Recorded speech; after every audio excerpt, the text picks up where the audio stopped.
the headline's probably going to be led by Israel Adesanya. I've never been good at these headline things, but I'm intrigued to see what this new situation brings out of Adesanya. He has had the most incredible run of 5-round title fights.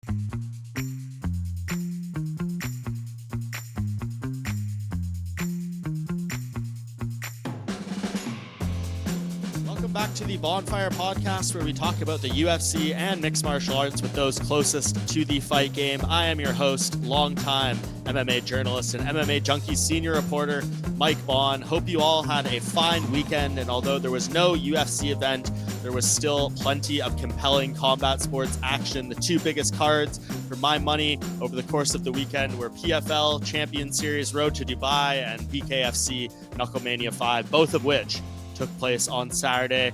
To start off with the MMA side of things, I guess, wow, what a fight between Usman Nurmagomedov and Paul Hughes at PFL for the Bellator Lightweight Championship. Nurmagomedov moves to 19-0 by the skin of his teeth, retains the belt by majority decision, and a great fight. What an exceptional performance by both these guys. But Paul Hughes really, I think, surpassing the expectations of many with his performance as the challenger. Nurmagomedov responded, showing a lot of heart and coming over adversity in that fight to retain the belt. In my book, probably the greatest fight in PFL history. I mean, it would have to go back through, but definitely in terms of the quality of the fighters, the stakes and everything, this one was a much needed moment for PFL to start off the year. So they should be very pleased with what went down over there in Dubai. Will we get a rematch? I don't know.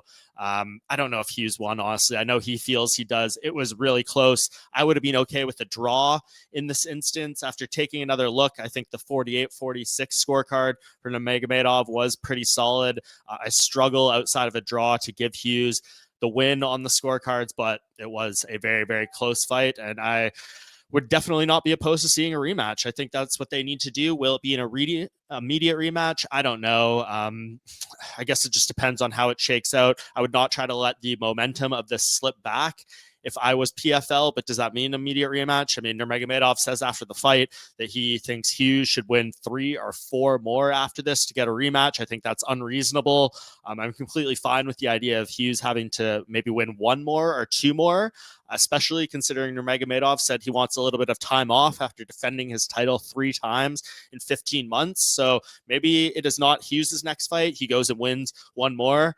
Well, Nurmagomedov rests a little bit, and then maybe it's the next fight for Nurmagomedov. But I understand Usman's stance and at least wanting Hughes to win 1 more fight and re-earn that, have the guy come in off a win and more momentum. And I think that does make it a bigger fight. But nevertheless, this was a huge one for PFL, and we will see if they can continue the momentum forward. Speaking of strong moments to begin the year, BKFC had another seemingly transcendent night for the company with BKFC Knucklemania 5 in Philadelphia. They had over 17,000 fans at Wells Fargo Center, and you could feel the energy of that packed house through the broadcast. I won't go into the full results, but congrats to Big Ben Rothwell on becoming the BKFC heavyweight champion. And then, of course, congratulations as well to Jeremy Stevens for continuing to thrive over there and going into enemy territory, battering Eddie Alvarez to the point where his corner had to stop it after the 3rd round. I don't know if I need to see any more Eddie Alvarez fights at this point, but that's a decision, we'll leave up to him and his family. Stevens, however, is in a great spot after this. I mean, he's becoming a big deal for BKFC. He's 3-0 over there now, and it seems like he's really remade himself in the combat sports space in the sport. We'll see how he can kind of parlay this, but I think a big one for BKFC. I mean, the Conor McGregor stuff, them facing off, them saying a fight's going to happen. I just can't get behind the idea of that really happening. Conor McGregor's got a lot of stuff to figure out, but he is certainly bringing attention to the company with these viral moments, whether it's at weigh-ins or in the cage. So he's most certainly, I guess, kind of got to be happy with his investment as BKFC continues to roll on. Lastly, before I get into today's show, last bit of housekeeping here. Just some thoughts on the inaugural Fight League draft, right? Like, I won't go too much into that here. I think if you want to see more extensive thoughts, go watch Monday's episode of Spinning Back Click over at MMA Junkie. We talk a lot more about that. I could do a whole show on the freaking GFL draft and how that all went down, the surprises we got, but I think we got other business to tend to here. So go check out MMA Junkie Spinning Back Click if you want my more extensive GFL thoughts. Now that all that is out of the way, let's get into today's show. UFC commentator John Gooden will be joining the program for the first time in a matter of moments here to discuss some major career news for him and his future with the UFC. And in addition to that, we are going to preview a loaded month of UFC action, multiple events, 4 events, and it kicks off on Saturday at UFC Saudi Arabia with a massive middleweight main event. It is the month of middleweights in February, but this one starts with Israel Adesanya against Nassourdine Imavov. I think a very compelling fight there, and it rolls into a bunch of massive matchups throughout February. John will be on the call rather for this event with Laura Sanko and Paul Felder, and we're going to talk a little bit about UFC Saudi Arabia and talk a little bit about some top storylines in our opinions coming in the month of February for the UFC. So it will be a lot of fun. Be sure to stick around to the end of the episode where I will update you guys on the Claressa Shields signed glove giveaway that I mentioned last week. Appreciate all the kind comments that put you in entry for that. Keep showing your support on the program here in every way you can. It means the world to me. We're going to take a quick break and I will be right back with John Gooden. And we are back here on the Bohnfire podcast with a first-time guest of the show, Mr. John Gooden, one of the voices of the UFC. John, how are you doing, man? Doing good. Excited. It's fight week. I'm about to get on a plane, tomorrow. So I've got to pack all my undercrackers, a couple T-shirts and a bow tie and ready to get to work.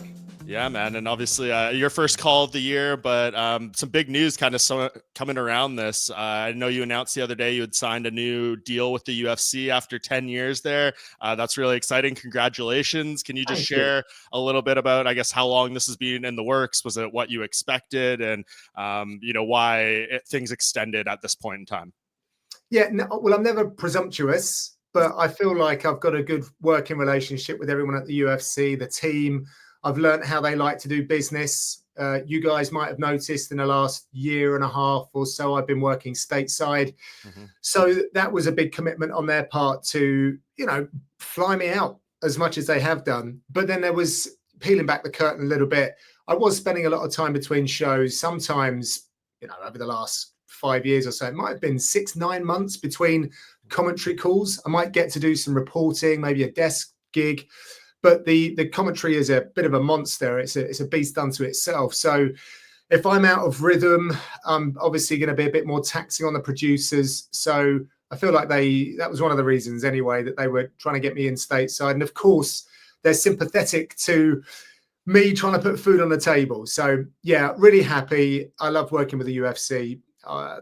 They continue to do so much with this sport. I mean, it wouldn't be anywhere near where it is today without the success of the UFC. And I'm MMA first, but being part of the UFC is absolutely massive. So yeah, really, really happy. Let's go again. Let's see if we can get to 20 years. I mean, yeah. I thought that 10 was going to be a bit of a grasp, but I mean, we've managed. This is year 11. I've managed this far, so why not? Yeah, that's unbelievable. Congratulations again. And I guess, we've talked a little bit about this before, like the inconsistency of the shows, and COVID obviously had a lot to do with that as well. Exactly. And how's the UFC? Yeah, of course. So do you feel like at least though, like now with this, you're starting to get back some of that momentum you had maybe pre-COVID and knowing where the events will be, maybe knowing how many cards you'll call per year, because as we see now, especially in the early portion of 25 here, UFC is starting to, add more international travel to its schedule. Yeah. It can only fill me with confidence in that regard. Straight out to Saudi, then I've got a week at home, then I come back out to Las Vegas. So yeah, going to get out there pretty early, quick and fast. London's coming around. That'll be on my doorstep before I know it. So that's really exciting. Yes, they've made certain pledges to me in this contract, so I'm going to be involved at, probably the same amount that I was last year. Mm-hmm. I think that the guys do a really good job of spreading out all of the responsibilities and the assignments over a yearly period. Really tricky job. We all want to be on as many big cards, interesting cards, whatever it might be. I'm happy to help out wherever, in whatever capacity. But what a gig it must be for our overlords, if you will, to take a broader view of everyone that holds the microphone for the UFC and say, let's put him there, her there, him. That, do you know what I mean? So Yeah. I trust them that they'll make all the right decisions and they have our best interests, so that we can all stay within a good amount of reps to deliver the highest quality possible, which is what the UFC expect from us, and of course, most importantly, what the fans expect. Mm-hmm. And I guess just last thing on this, I know you could probably only share so many details as far as like what this looks like, but is there any new additions to this that, like, you know, within the contract, things that you wanted, like as far as duties, or they added in that you could expect that would maybe broaden your horizons as far as like what we could see you doing over the course of this contract?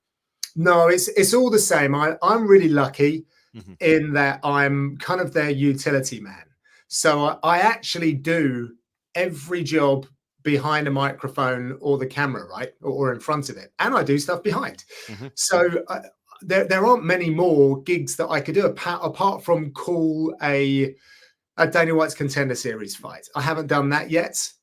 People might wonder why I would look to do that, but I genuinely love like the more grassrootsy elements, Road to UFC. Yeah. I do a lot of voiceover work for Imavov at the moment, so I'm getting to see the new generation come through, at least the names, and start recognizing who's coming up. My credit, Mike, in Cage Warriors has sort of run out now. All the guys that I was commentating there that sort of become coaches. Right. So it's nice to reconnect in that regard. But honestly, whatever, whenever, wherever, I'm down. Love this sport. Love how the UFC do it. So yeah, I'm excited to get to work again in 2025. One thing I might say before we move on to specific stuff, I do have a deal with UFC Fight Pass. I'm sort of in the middle of that for the year as well.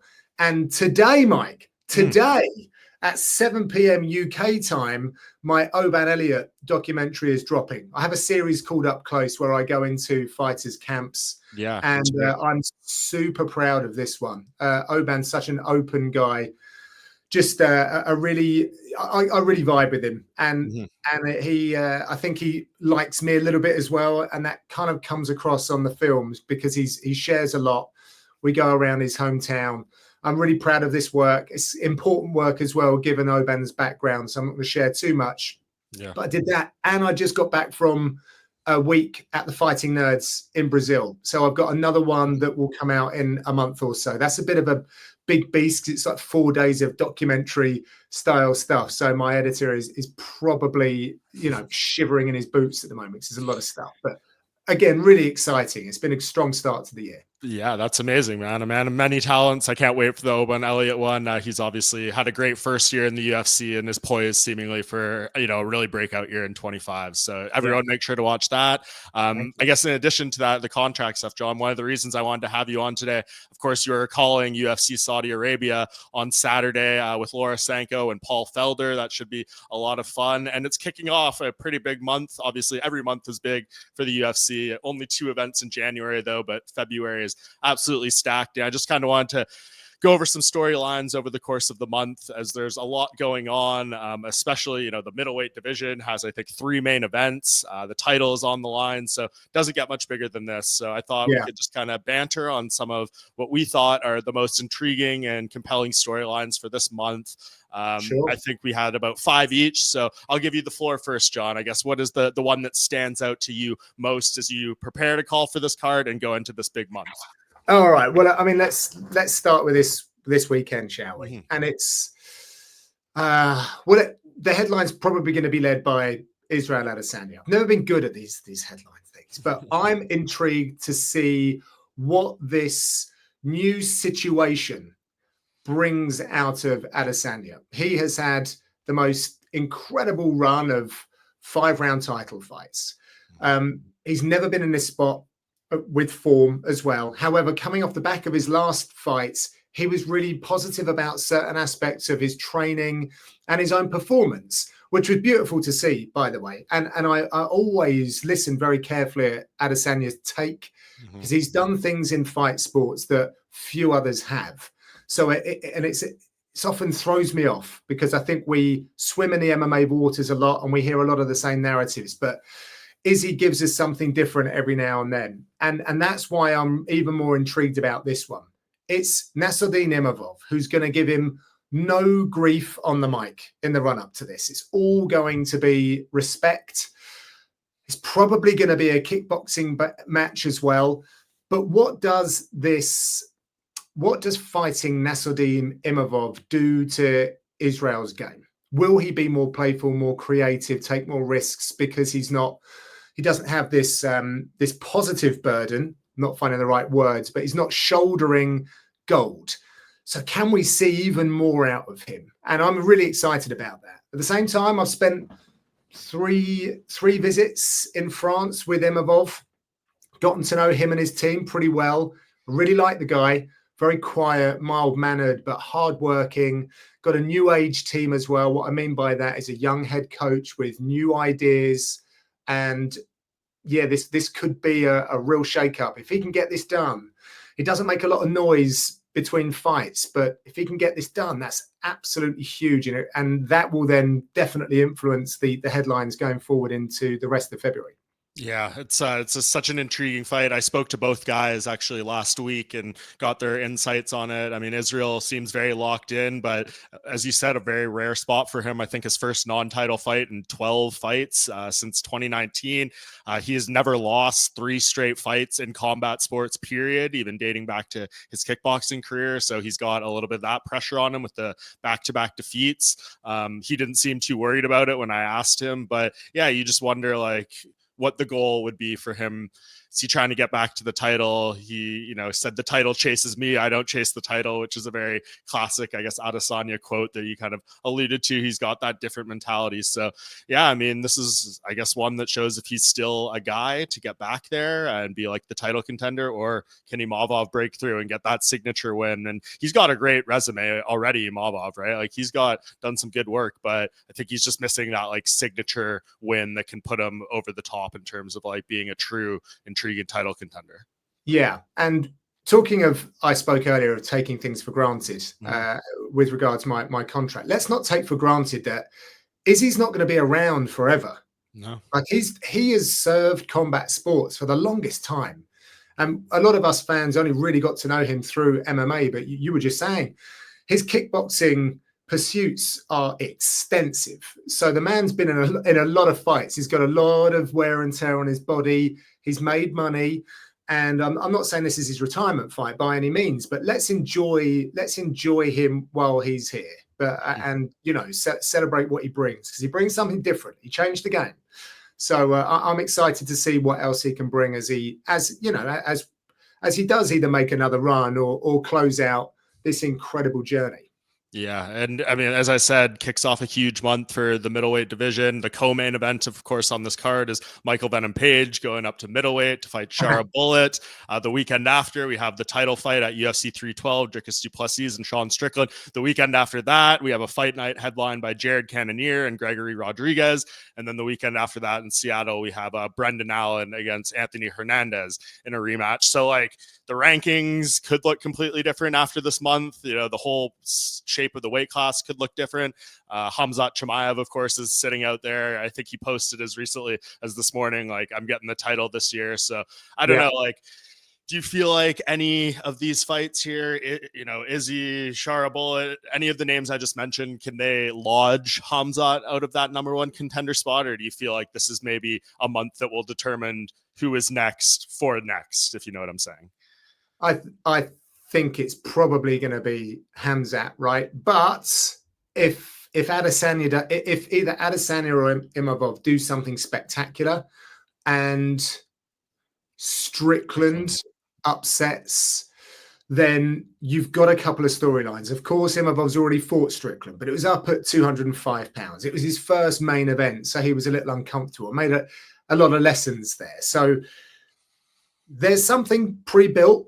If Strickland was to go after it, he also trained with Khamzat, so there's a little storyline there as well. But if Dricus becomes the guy to add another defense to his reign, then perhaps it doesn't work so well for Imavov, and then it's a Khamzat play. And again, I think all of the same things really occur for Adesanya. Yeah. So it's really interesting. But yeah, he looked utterly terrifying, didn't he, Khamzat? And I think a lot of people want to see him in that fight. The timings would work out because Ramadan stretches over March, right? So however it shakes up in the title fights, that gives them enough time to then, meet in early summer, late spring, something like that. Yeah, it's a fascinating weight class right now. I know Israel, when I talked to him, kind of the quote that was the big headline was the 185 division is boring without me. I don't know if I'd necessarily agree with that. I think it is pretty intriguing right now, especially when you put all these fights side by side with each other in the same month. I think Mick Maynard has done a great job with this weight class. Yeah. But yeah, I think it's going to be interesting to see what happens at UFC 312. We can just kind of stick on the middleweights before we go into, the next topic. But can I mention the Shara Bullet notes as well? Because I'm a little confused about where this one puts him. Like, I'm down for the fight. Don't get me wrong. I will give you my money to watch him fight MVP. Yeah. Absolutely. But this is a one-time deal for MVP. Mm-hmm. He's coming up. He didn't want to cut weight over Christmas. He's got a bunch of other stuff going on in his life. Probably a good payday for him. Mm-hmm. Favorable stylistic matchup. Although he did go and put himself out of his comfort zone at Polaris. So I thought that maybe he might want to challenge and keep that run of grappling stuff going. So, but what does it do for Shara Bullet if it's a 3-round decision? I don't know. It probably reaffirms and galvanizes his position, keeps him very much in the headlines. Yeah. But does it boost him up there when you've got, as we've said, these other guys that are following thick and fast, who are going to have opportunities aplenty? So I'm not sure, but we'll see how that all shakes out.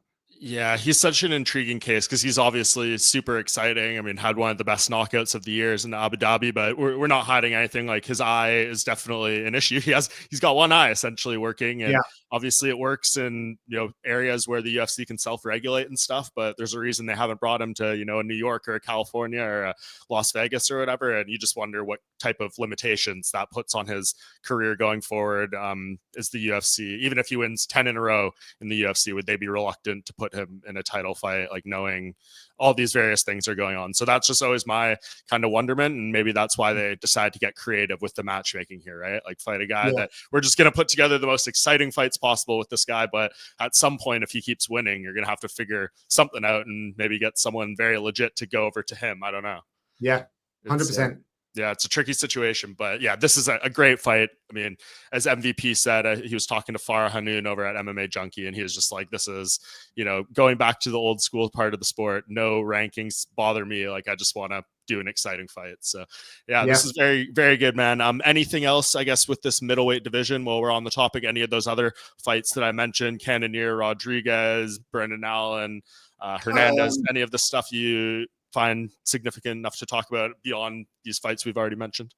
Well, I think we're going to find out whether RoboCop is that guy. That is a massive jump up in competition. Really big jump. I mean, I like him. He's so entertaining, and maybe he's trying to. I think from memory, he's trying to sort of become less crazy, more tactical, more measured.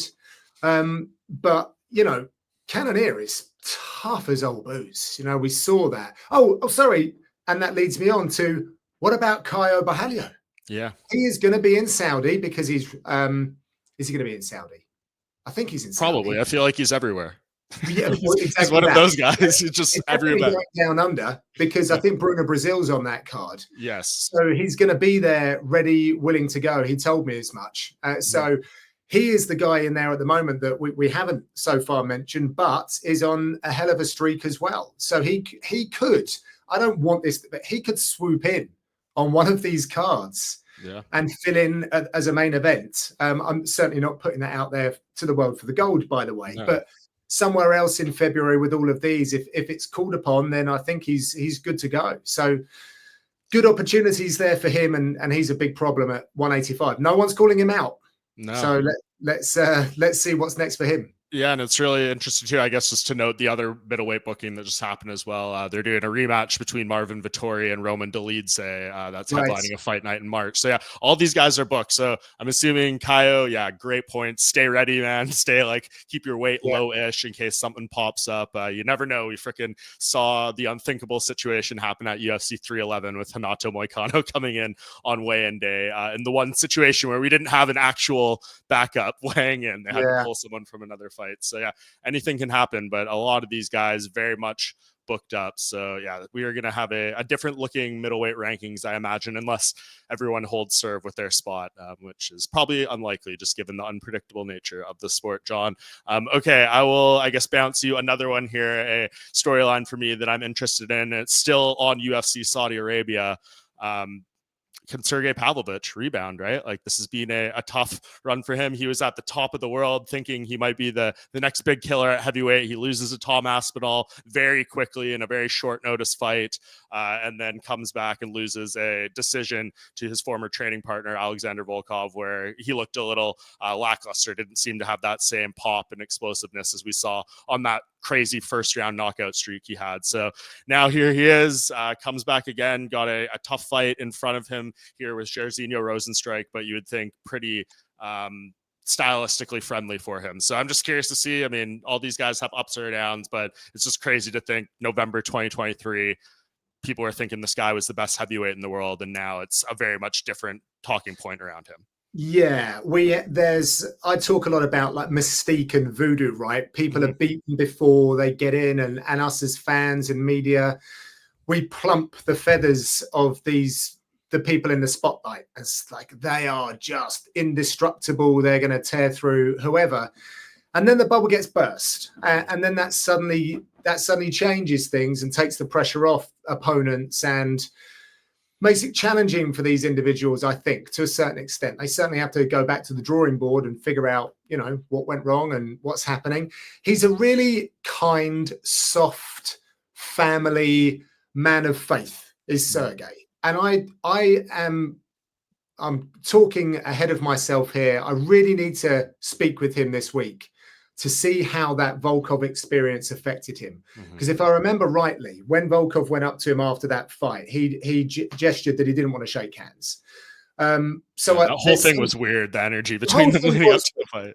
It was weird. But can I just say, Volkov emerged out of it like as a new superstar. 100%. The whole thing with the coach, with the comb, and just the way that he's going about. And congratulations to him. I think he just picked up 2 Naga belts as well. I think I saw that.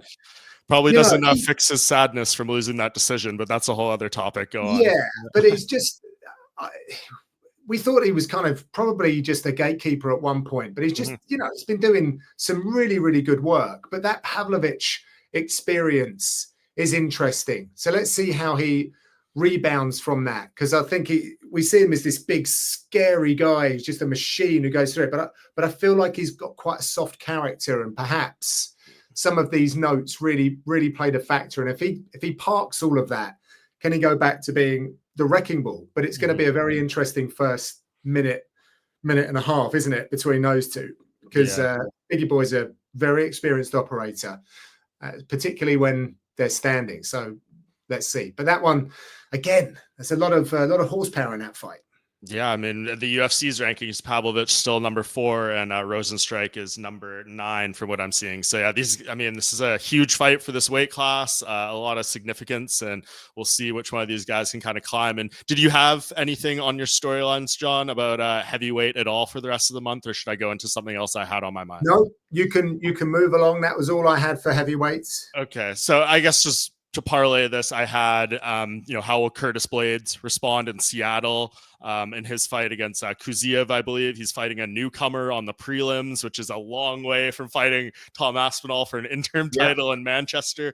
And I guess overall, we'll see what happens. Can Blades rebound? Can Kuziev shock him? But it just leads to greater questions of what's really going on in the heavyweight division. What do these fights even mean at the moment? Like, if Pavlovich takes another loss, does it matter, or does he have another year and a half to rebound before we get any sort of clarity what's going on in this division?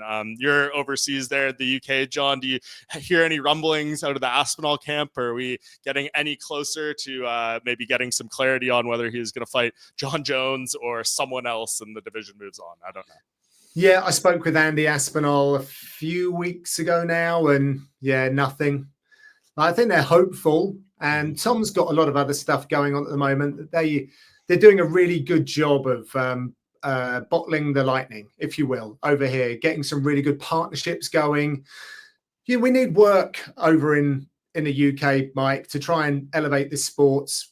I'm working with the English Mixed Martial Arts Association to try and get it legitimized by Sport England so that they actually see us as a sport, not just entertainment. Mm-hmm. So there's a lot of stuff going on and on that side of things. And we need guys like Tom to kind of be the flag bearer for it because he's just so media friendly. And obviously with his position at the moment within the rankings. So yeah, I think he's waiting. He's working hard. He's helping a room of other heavyweights. You know, Mick Parkin's got a big fight coming up as well. That's interesting, isn't it? With Marcin Tybura following in Tom Aspinall's footsteps, or perhaps I shouldn't put that pressure on him.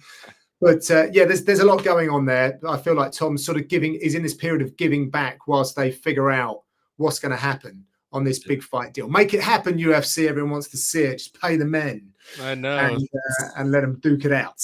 I know that. So I don't even know where to go with my feelings on this at this point. I had said on a pod, like I think 1 or 2 weeks ago, like I thought Tom's, I guess, quietness was a good sign, right? Because he was making YouTube videos, he was tweeting things like when it was very clear he was trying to convince, you know, whether it's John or the UFC to make this fight. And now it's been very like hush. He's not really saying too much or doing. And that to me is a sign of like promising fight negotiation, right? Like just keep quiet. We'll get the deal done and then we'll announce it when it's ready.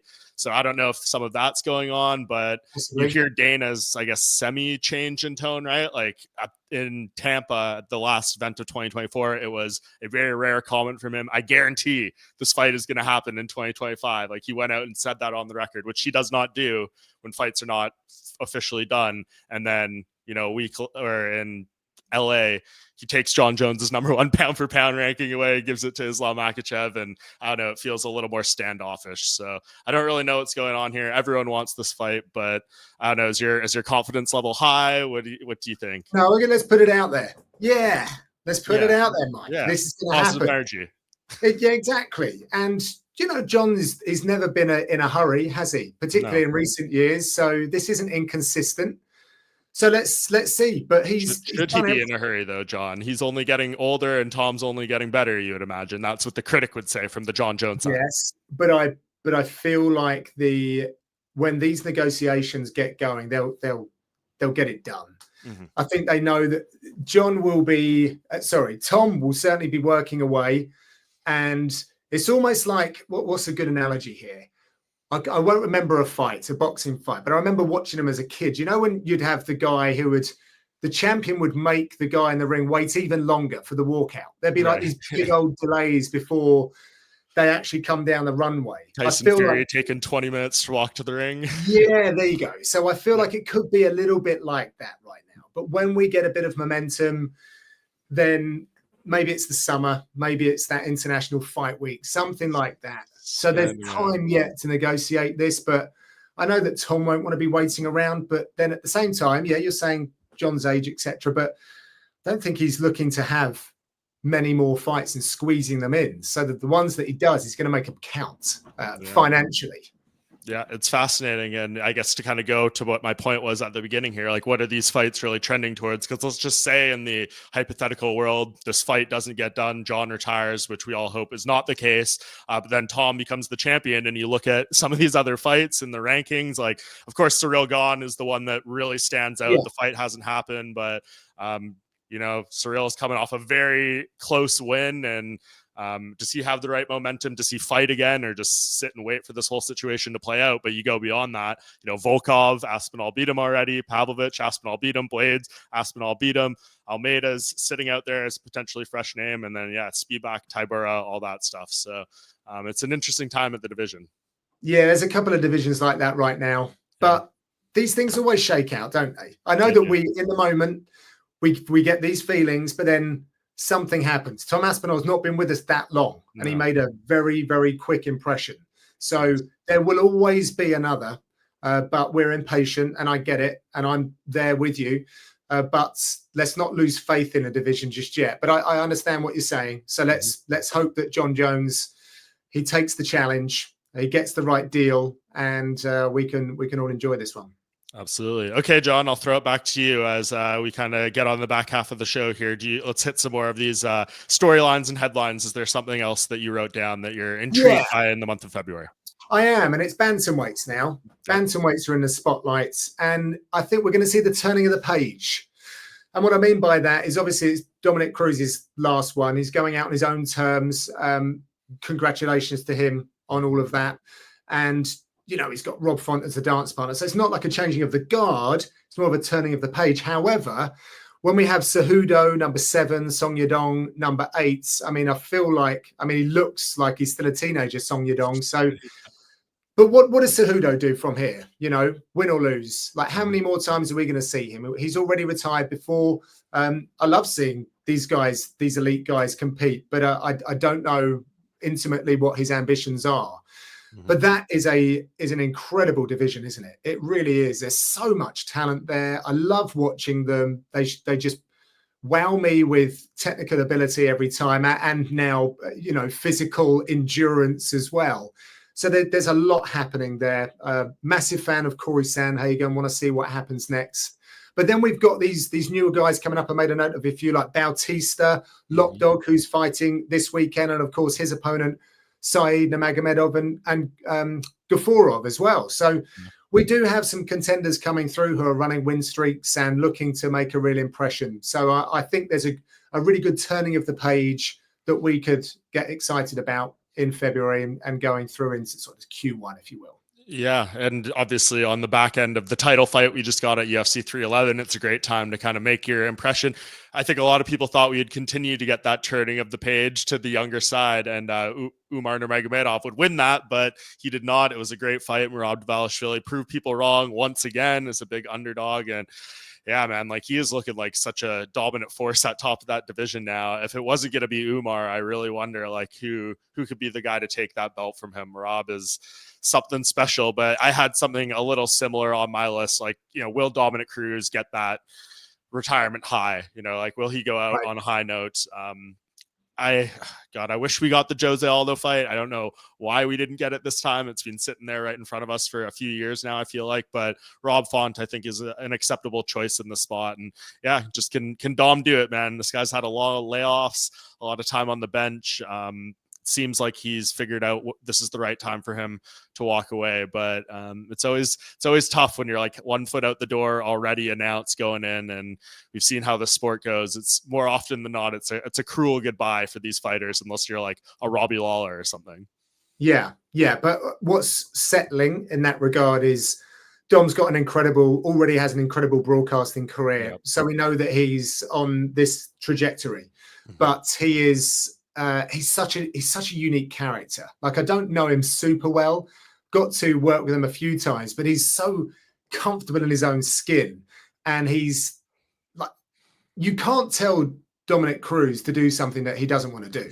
And that sounds like a very sort of obvious thing to say, but a lot of us can be persuaded, right? I don't think you can really persuade Dominic Cruz. So I know they wanted to, was it the Garbrandt fight? Maybe the Cejudo fight. It didn't happen. So well, this is what he lands on. But yeah, I'll celebrate his work. It's funny. I was showing my wife and my daughter Dominic Cruz footwork. My coach came over last night to pick up. I don't just do that naturally on a Sunday evening. Trying to emulate that, but he's a trailblazer, and he changed the game.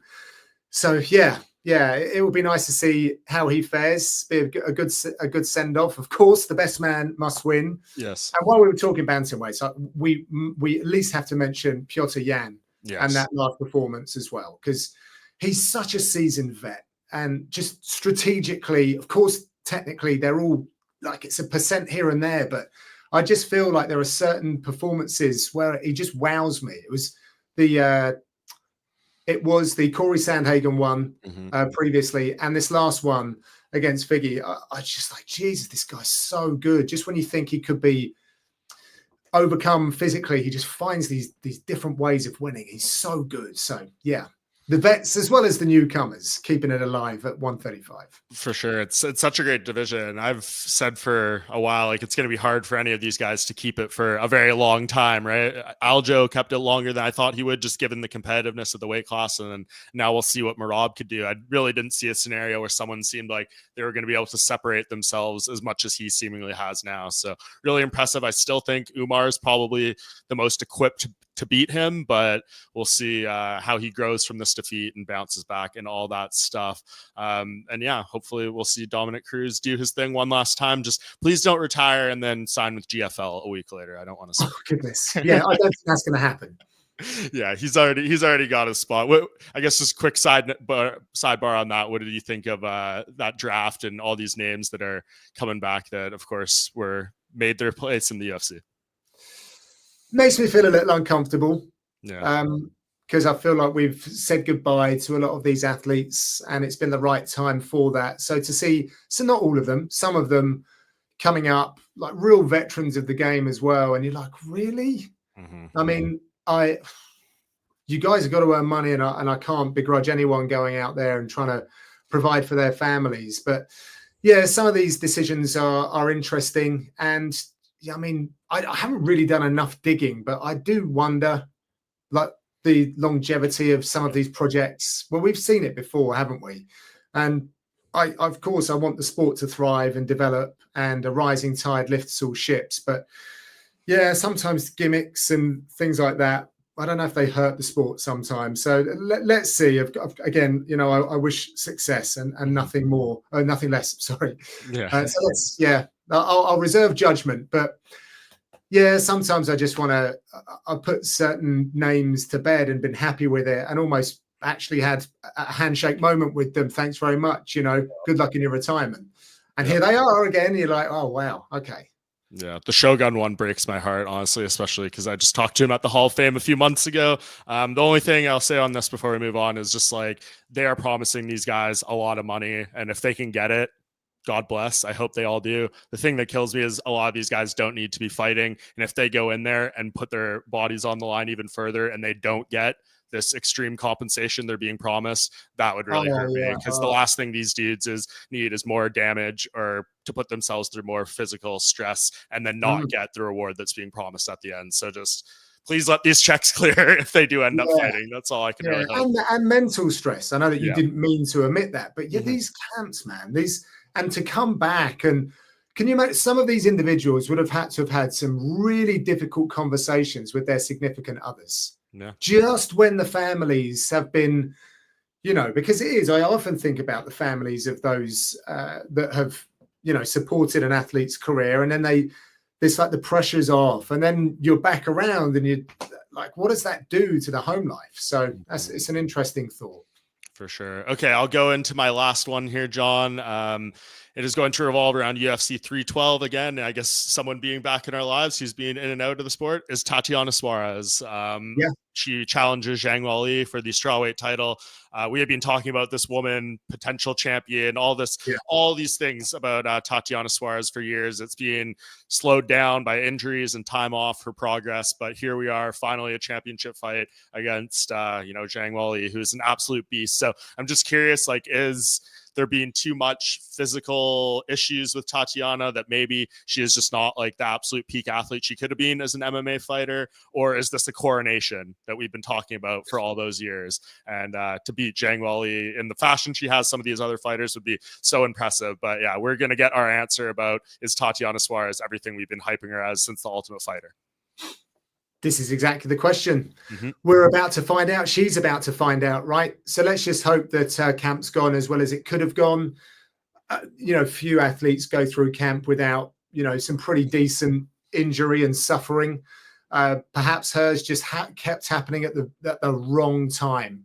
And that can happen. It can shake out, and you can be super unlucky with that. Or it can be that the load is just, her body just can't take what she puts it through. So let's hope that she gets through this camp and we see a really glistening performance from her, so that she can compete with one of the best to ever do it. And same goes for the other side. Let's see how Zhang Weili looks, and they can have a nice competitive fight. And let's find out who's best, because that's another division which it's really tricky to look down the line and see what's happening. I think, have we got Yan Xiaonan and Virna Jandiroba in Miami, UFC 314? Yeah, so, I mean, that's a good fight, isn't it? Yeah. Yan Xiaonan looked great. Virna's on a hell of a run, so that's got to be a title eliminator, probably. I don't know. Does Zhang Weili out there? She is. She's had some inconsistency. What's she running back-to-back wins now?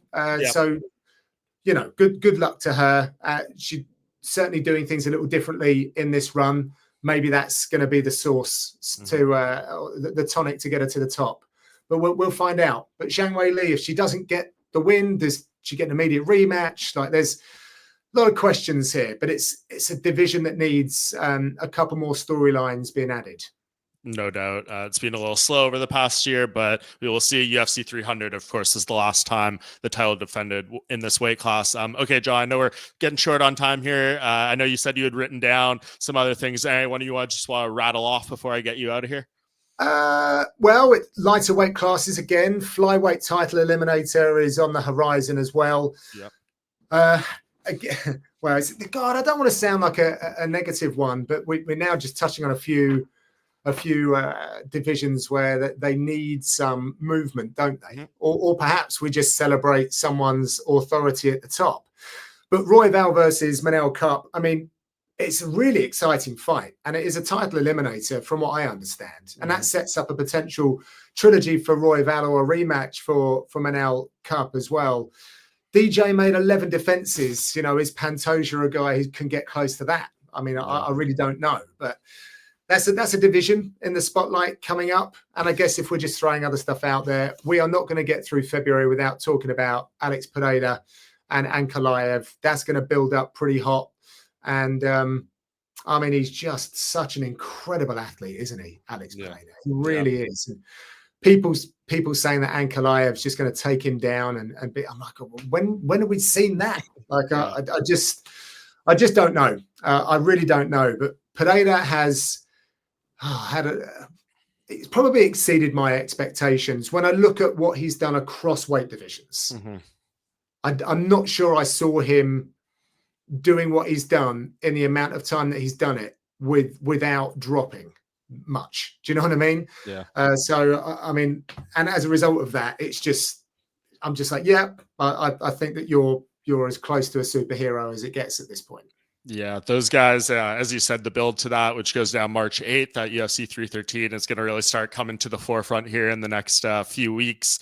And I'm really curious to see, I guess, what both of these guys think. Alex Pereira was doing a little trolling there, but he ultimately took the fight that the fans want to see. The rankings are warranted and the division deserved, right? Like, Ankalaev is on a 13-fight unbeaten streak in the light heavyweight division. Only person who's done it better in that weight class is Jon Jones. So he did get his title chance before. It was somewhat of a disaster and ending in a draw, but here he is back to it again, I think, like over 2 years later. So that's going to be a bit of a tough slog for him.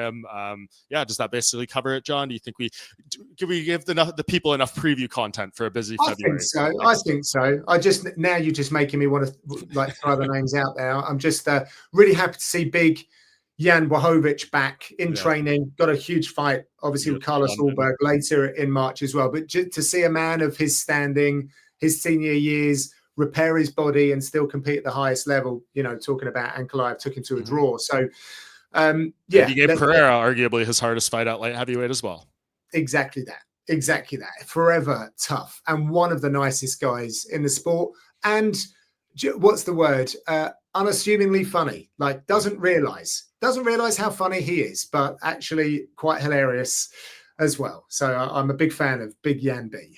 For sure. Well, speaking of one of the nicest guys in the sport, that is you, John Gooden.